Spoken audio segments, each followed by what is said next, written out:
Bienvenue sur les news de Samir. Aujourd'hui, on va parler de l'affaire Émile parce qu'il y a des éléments assez troublants qui sortent. Alors, des informations que j'ai, moi je vous dis tout. Je pense que le procureur, les gendarmes, les enquêteurs, etc. veulent mettre pression sur la famille. Hein, je pense qu'ils veulent mettre pression sur la famille, sur le coupable ou sur tout ce que tu veux. Et en médiatisant l'affaire. C'est-à-dire que là, il faut... vous savez, parfois, on se dit, bon, on parlait plus de l'affaire de Émile pendant presque un an. Là, ils se disent, faut en parler. C'est-à-dire que, parlez-en quotidiennement, médiatiquement, tous les jours, la une, machin, et ensuite que la famille se dise, waouh, ils sont sur nos côtes, ils vont rien lâcher, etc. Donc, c'est phénoménal. Tu vois, ils vont pas nous lâcher, et c'est un coup, tu mets pression. On apprend, il y a des interrogations sur Claude Guilliot, le prêtre, Claude Guilliot, ce prêtre qui s'est ôté la vie, et on apprend qu'en fait, il accusait le grand-père d'Émile. On a un gendarme, un ancien gendarme qui s'exprime et qui dit qu'apparemment, Émile, ça serait il aurait été vilipendé, un haïfis. Si vous voyez ce que je veux dire. Excusez-moi, je suis obligé de censurer les termes. Un haïfis. Voilà. Et vous verrez un peu la théorie de ce gendarme. On a beaucoup de choses qui sont étranges et qui commencent à sortir.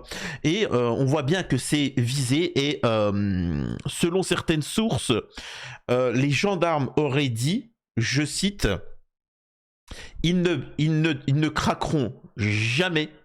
Ils ne se dénonceront jamais. Et donc, en tant que tel, il faudra les... voilà. C'est-à-dire qu'ils sont armés. Hein. La famille est armée et ils ne balanceront jamais et ils ne se dénonceront jamais. Ce qu'il faut maintenant, c'est des preuves solides, carrées, tu vois. Parce qu'ils sont tous prêts. Ils ont tous préparé un narratif et tout ce que tu veux. Donc là, c'est quand même phénoménal. J'ai entendu des théories sur Émile. Je peux pas vous les dire parce qu'elles sont très... je n'ai pas de preuves. Ça pourrait expliquer pas mal de choses, mais je n'ai pas de preuves. Donc pour l'instant, je ne vous mentionnerai pas ça. Bref, avant de démarrer la vidéo, je vous invite à vous abonner, laisser un commentaire, un like pour le référencement, me rejoindre sur les réseaux sociaux et mes chaînes secondaires. Alors pour ceux que ça intéresse, j'ai une chaîne secondaire où je parle d'affaires criminelles essentiellement, où je vais poster plein d'affaires criminelles, c'est True Crime Samir. Je vous invite le lien à vous abonner d'avance. Hein. Il doit y avoir 1 ou 3 affaires, mais c'est pas tip top. J'ai beaucoup amélioré le niveau. Et à partir de maintenant, là, je vais commencer à poster. Donc n'hésitez pas à vous y abonner en avance. N'hésitez pas à faire un don sur Tipeee pour soutenir la chaîne, bien évidemment. Je tiens à remercier les derniers donateurs quand même. C'est la moindre des choses. Et qu'est-ce que je voulais dire d'autre ? Sinon, dites-moi en commentaire, vous, ce que vous en pensez de toute cette histoire-là. Donc, je remercie Ildiko et je remercie Rida. Merci pour... Ah ouais, j'avais oublié, il me dit merci pour l'Aïd. C'est vrai que c'est l'Aïd. Bonne fête pour tous ceux qui ont fait le ramadan, bien évidemment. Alors maintenant, on va pouvoir démarrer, hein, si ça vous dérange pas trop. Alors, donc j'en étais à où, moi, dans cette histoire? Hop, il est où l'article? Attendez, j'ai perdu l'article. Oh, qu'est-ce qui se passe? Catastrophe. Catastrophe. Cette remorque à chevaux du grand-père maternel qui intrigue les enquêteurs. Donc voilà. En plus de la voiture de Philippe Vedovini, le grand-père maternel, un van servant à transporter des chevaux avait été saisi lors de la perquisition de la maison familiale de la Bouilladis le 25 mars pour être expertisé. Alors, encore une fois, c'est vrai que ça fait partie de la famille. Hein. C'est comme si moi, demain... tu retrouves de l'ADN sur mon stylo. Oui, bon, oui, mais bon, ça ne veut rien dire, c'est mon stylo. Tu vois. On a retrouvé de l'ADN dans la douche de Samir. Oui, bon, c'est normal, c'est sa douche. Tu vois. Ce qu'ils recherchent plus, je vous le dis, c'est la recherche de traces de sang qui ont été soit effacées, hein, qui ont été nettoyées, ou ils sont capables de voir aussi la quantité de sang. Hein. Parce que si tu vois, excusez-moi de dire ça, mais une grosse tache comme ça, c'est-à-dire que tu as 2 litres de sang qui sont tombés, tu penses bien que tu perds pas 2 litres de sang avec une éraflure, tu vois. Donc, ils cherchent plus des trucs de ce genre-là. Donc ça avait été saisi le 25 mars pour être expertisé. La localisation de cette remorque au Vernet lors de la disparition d'Émile susciterait une attention toute particulière dans l'enquête sur la mort du petit. Le 25 mars dernier, à 6h30, Philippe et Anne Vedovini, les grands-parents maternels d'Émile, ainsi que 2 de leurs grands enfants majeurs, Marthe, 20 ans, et Maximin, 18 ans, étaient interpellés à leur domicile par les gendarmes de la section de recherche de Marseille. S'en suivait une perquisition dans la maison familiale de la Bouilladis qui devait se conclure notamment par la saisie de la voiture de Philippe Vedovini et d'une remorque à chevaux. Si la première a été ramenée dès le jeudi 27 mars en même temps que la levée de toutes les gardes à vue, la seconde en revanche est toujours soigneusement expertisée.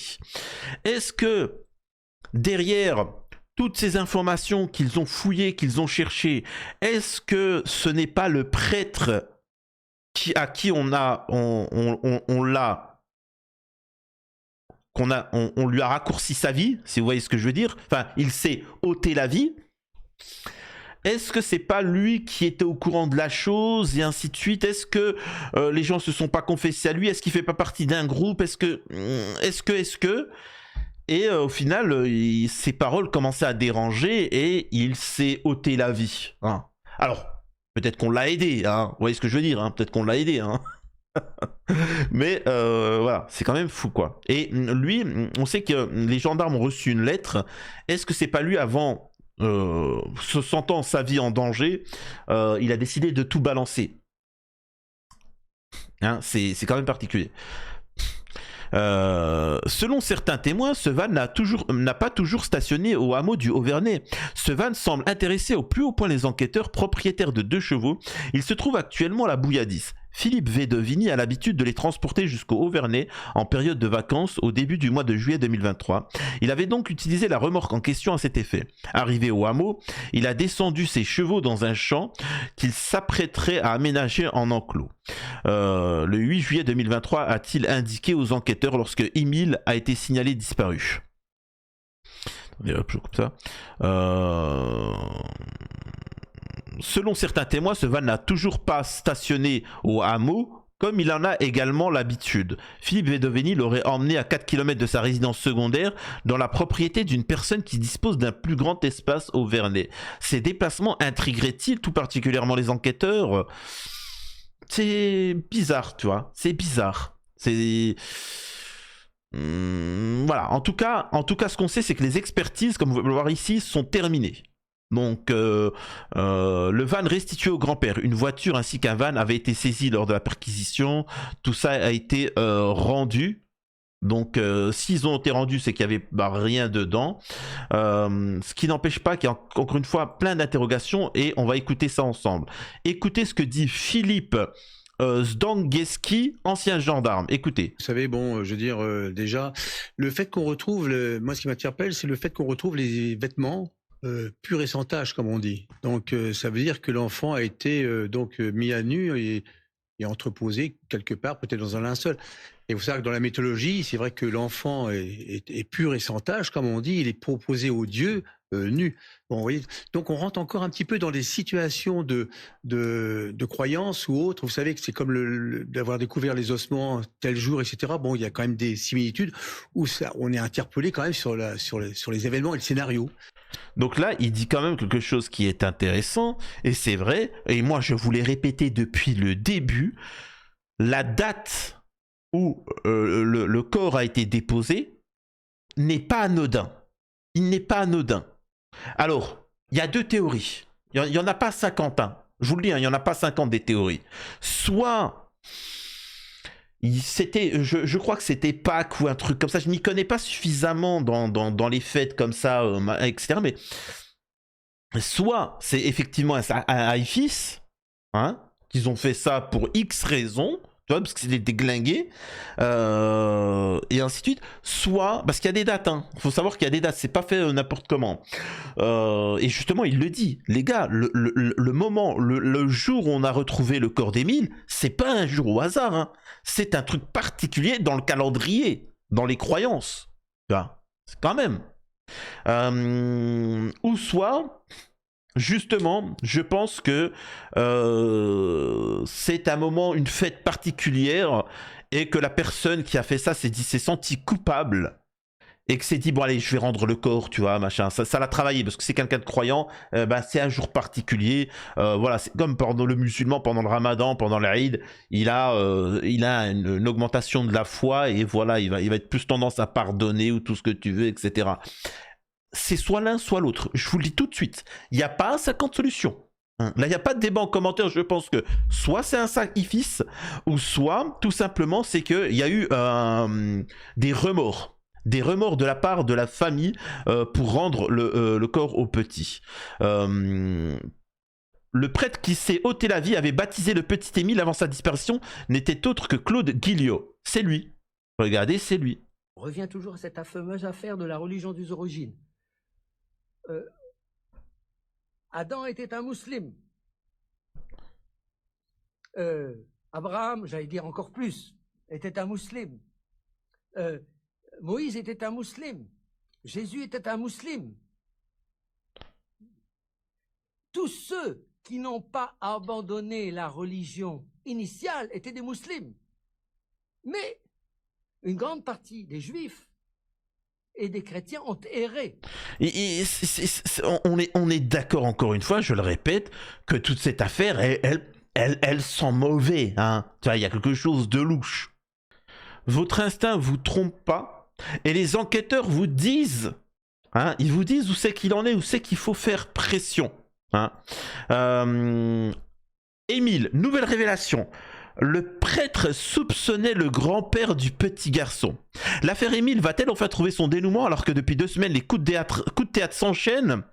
Dans Célébdo, ce 29 mars, le journaliste de Paris Match, Arthur Herlin, a livré l'intime conviction de Claude Guilliot, le prêtre qui avait baptisé Émile, qui a mis fin à ses jours il y a 2 semaines. Quand même, c'est étrange. Près de 40 ans après l'affaire du petit Grégory, un autre drame vient secouer la société française. Le 8 juillet 2023, en plein cœur de l'été dans un petit village des Bouches-du-Rhône, c'est l'affolement. Émile, 2 ans et demi, s'est littéralement volatilisé. Alors qu'il se trouvait pour les vacances sous la surveillance de ses grands-parents, Anne et Philippe Vedovini. Pendant de nombreux jours, l'Hexagone espère que le petit garçon a déjoué l'attention des siens et qu'il s'est égaré dans les décors austères du Haut-Vernay. Non, moi tout de suite on vous a dit ce qu'il en était, que le petit nous avait quittés et puis que c'était fini. Hein, tu vois, c'est comme ça. Faut pas, malheureusement. Je sais que j'avais été énormément critiqué quand j'avais dit ça.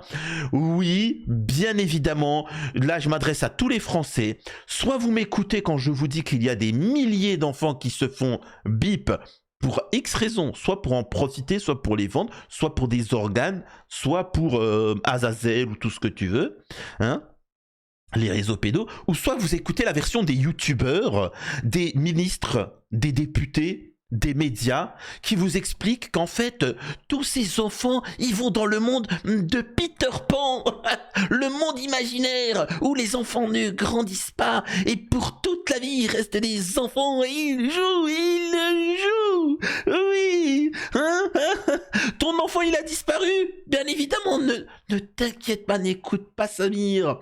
Ton enfant, il est au pays imaginaire. Surtout, ne demande pas la peine capitale. Ne demande pas qu'il y ait des enquêtes. Non, surtout pas, Billy. Tu vois, hein? Incroyable. C'est fou. Alors, j'avais dit qu'il faut pas que je gueule. Mais malgré les recherches minutieuses, rien ne permet de retrouver la moindre trace du petit bonhomme aux cheveux blonds. Alors cet enfant. Le coup de théâtre auquel personne ne s'attendait a lieu le 30 mars 2024. Une randonneuse découvre dans la montagne le crâne du petit garçon au milieu d'un étroit chemin forestier dans une aire boisée assez escarpée éloignée du bas du village. Une zone pourtant déjà fouillée soigneusement par les équipes de recherche. Depuis quelques semaines, les événements semblent se précipiter et l'étau se resserrer autour de la famille d'Émile. Le 13 mars dernier, alors que les recherches semblaient au point mort, une jardinière située à proximité de la chapelle du Haut-Vernay est saisie par les enquêteurs, revenus sur place pour la première fois depuis des mois. Des traces de sang y sont retrouvées. C'est une lettre anonyme qui aurait permis de faire cette trouvaille. Les confidences du père Guilliot avant son Voilà, avant qu'il se saute la vie, hein, ou qu'on l'a assisté, hein, ça bien évidemment. Le 25 mars, les choses se précipitent. Le procureur... Moi j'aimerais savoir comment il s'est ôté la vie, tu vois. Moi j'aimerais savoir comment... attention, je n'affirme pas, mais j'aimerais bien qu'on m'explique comment il s'est ôté la vie. Est-ce qu'il a pris une corde? Est-ce qu'il a pris machin? Ou il s'est fait il s'est auto-pété les genoux avec une batte de baseball? Tu vois. Ensuite, il s'est pris une tenaille en disant, en s'écrivant sur le ventre, balance, tu vois. Je sais pas, je me pose la question. Me pose la question. Est-ce que peut-être que quand il s'est ôté la vie, il s'est attaché les mains et les pieds, tu vois, et qu'ensuite il s'est mis un bâillon. Mais Samir, il peut pas se mettre un bâillon. Il s'est attaché les mains et les pieds. Oui, c'est magique. Tu vois mon doigt? Hein, les enfants qui disparaissent, les milliers, hein? Eh ben en fait, c'est des corbeaux qui viennent et qui les prennent et qui les emmènent au pays imaginaire. Oui, hein? Incroyable, super, tu vois. Pour des teubés, hein. C'est-à-dire que en France, on explique aux petits, aux enfants que quand en fait c'est des bébés, en fait on appelle, on commande à la cigogne. Tu vois, la cigogne, elle vient, elle prend un bébé, elle met dans le truc, elle ramène aux parents. Oh, un petit bébé, tout ça. C'est comme ça que c'est né. Tu vois. Bon, alors moi j'explique à ma fille que en fait on prend de la pâte à modeler. On prend de la pâte à modeler, tu vois, on met des trucs dedans, des choses, et ensuite on fait un petit bisou comme ça et pouf, elle est née, tu vois. Moi c'est ce que j'ai raconté à ma fille. Et moi j'explique à ma fille que sa mère, elle voulait mettre des exercices, des légumes et tout ce que tu veux, et que moi en cachette j'ai tout enlevé, j'ai mis que des bonbons et des chocolats et des jouets, et pouf, pouf, pouf, pouf, et hop, tap, elle a apparu comme ça. Tu vois, la petite. Et c'est pour ça que t'aimes trop les bonbons, les chocolats et les jouets. Tu vois. Elle m'a dit, ah ouais, c'est vrai. Voilà. Bon, mais excuse-moi de dire ça. On nous prend pour des teubés à ce point-là, tu vois. Alors c'est mignon quand on dit ça à un enfant, mais quand on dit ça à des adultes, qu'on nous explique que des enfants de 2 ans disparaissent parce qu'ils sont partis à Punta Cana ou machin, ça devient moins rigolo, tu vois. Hein, ça devient moins rigolo. Excusez-moi de cette parenthèse. Donc j'aimerais bien savoir comment il s'est ôté la vie. Le 25 mars, les choses se précipitent. Le procureur d'Aix-en-Provence annonce la garde à vue des grands-parents d'Émile et d'un oncle et d'une tante pour homicide involontaire, recèle le cadavre avant d'être finalement libéré faute de preuves. En parallèle, on a appris que le père Claude Gilliot, qui avait baptisé le fils de Colomban et Marie Soleil dans Célébdo ce samedi 29 mars, les journalistes Ronan Folgoas du Parisien et Arthur Herlin de Paris Match ont tous deux spécialistes de l'affaire ont répondu aux questions d'Aurélie Casse. Il avait déjà dit qu'il soupçonnait le grand-père? Oui. Dès le début, il m'a expliqué que Philippe pouvait être quelqu'un qui pourrait être ferme, voire un peu agressif avec ses enfants. Qu'il l'avait déjà surpris mettre une fessée violente à l'un d'entre eux. S'il me l'a dit, je pense qu'il en a parlé à un paroissien ou une personne de confiance. Et Philippe l'a su. Ayant su également que le père m'avait accueilli et avait donné une photo à Paris Match, ça a provoqué sa colère, une colère noire. Il l'a insulté de tous les noms. Tu vas voir, tu vas voir, je vais te suicider, tu vois. Bien sûr qu'il a... Alors, je sais pas s'il a dit ça, mais tu vois, tu vas voir, tu vois, je vais m'occuper de toi, tu vas finir 6 pieds sous terre, hein.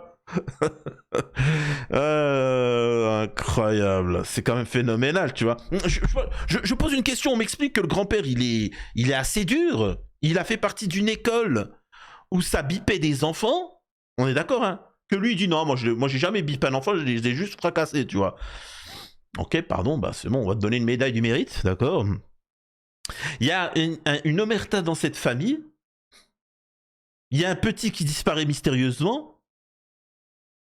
Et quand t'as un prêtre qui soupçonne des choses, le grand-père il pète un câble et il va pour le... Et quelques jours après, devinez quoi, ni une ni deux, le prêtre saute la vie.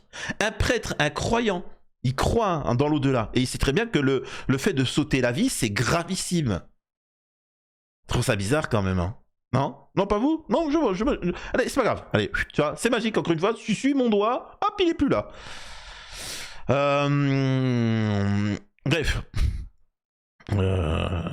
il l'a insulté de tout le nom, il lui a dit qu'il ne le reverrait plus et qu'il ferait tout pour le renvoyer de la paroisse, ce qu'il a réussi à faire en septembre, a enchaîné Arthur Herlin qui a ensuite évoqué la lente descente aux enfers du prêtre. Après sa mise au banc, il n'avait pas de raison concrète de sa mise à pied, l'évêque ne l'a jamais reçu. ne l'a même jamais reçu. Donc ça lui faisait énormément de mal parce qu'il avait célébré la messe du baptême d'Émile, le mariage de Marie et de Colomban. Il était dans cette paroisse depuis 20 ans. Il savait plus vers qui se tourner. Il me l'a dit au mois de janvier dernier. Il commençait même à s'inquiéter de ne plus pouvoir célébrer la messe dans sa région d'origine dans le Nord, a conclu le journaliste. Une douleur qui aurait poussé le prêtre à un geste de pur désespoir. Ouais, bon, les mecs, c'est pas méchant ce que je veux dire, mais il y a quand même pire, toi. Quand même pire comme désespoir. C'est quand même fou, quand même. Bref, écoutons la suite. D'un bar de la Bouilladis où le grand-père a ses habitudes, écoutez ce qu'il décrit au sujet du comportement de ce dernier. Des propos recueillis avec Hugo Smag et Nordine Ali Saïd. C'est quelqu'un qu'on n'avait pas vu depuis un petit moment, mais qui a ses habitudes. Voilà. Le vendredi, ça bouge un peu plus que les autres jours. Donc il y a plus de passages. Et par rapport au fait qu'il y ait plus de passages, il savait qu'il allait être plus exposé, je pense. Après voilà, il n'y a pas de mal à ça, je pense. Mais bon. Ça se remarque, quoi. Voilà. On dirait qu'il s'est rien passé. Il n'y a pas de signe de tristesse, il n'y a pas de signe de... Je vois pas d'émotion particulière. Après, j'en recherche pas, mais je vois pas d'émotion particulière par rapport à ça, quoi. C'est comme je disais, comme s'il n'y avait rien eu. Je le sens pas du tout nerveux. Pas de stress en lui, quoi, voilà. Je vois pas quelqu'un qui transpire ou qui est pas bien, je vois rien de particulier. Et ça, il faut savoir que les enquêteurs, apparemment, c'est ce qui a été dit, c'est qu'ils ne parleront jamais. Parce que ils ont dû les travailler au corps pendant 48 heures, les 4, surpris, et ils ont pas moufté. Tu vois, ils étaient là en mode « Ah ouais, ah bon, le petit s'est fait fracasser ?» Non, on n'a strictement rien à voir. Et ils sont restés fermes. Tu vois, il n'y a pas eu de « Ah bon, tout ça, pleurer, tristesse, je sais pas. » Tu sais, t'es un petit peu... Tu vois, t'es un petit peu... tu vois, tu te sens un peu coupable quand même. Tu te sens un peu... je sais pas, il y a quand même quelque chose. Moi, personnellement, regardez, je vais vous donner un truc, une anecdote. Je vais vous donner une anecdote. Moi, j'ai eu un accident de voiture. Très grave, très très grave. Je me suis fait fracasser la jambe en deux, etc. Le pouce, le nez, vraiment tout. Bref, on a failli crever. Derrière ma petite, un traumatisme crânien. D'accord, bon ça c'est une chose.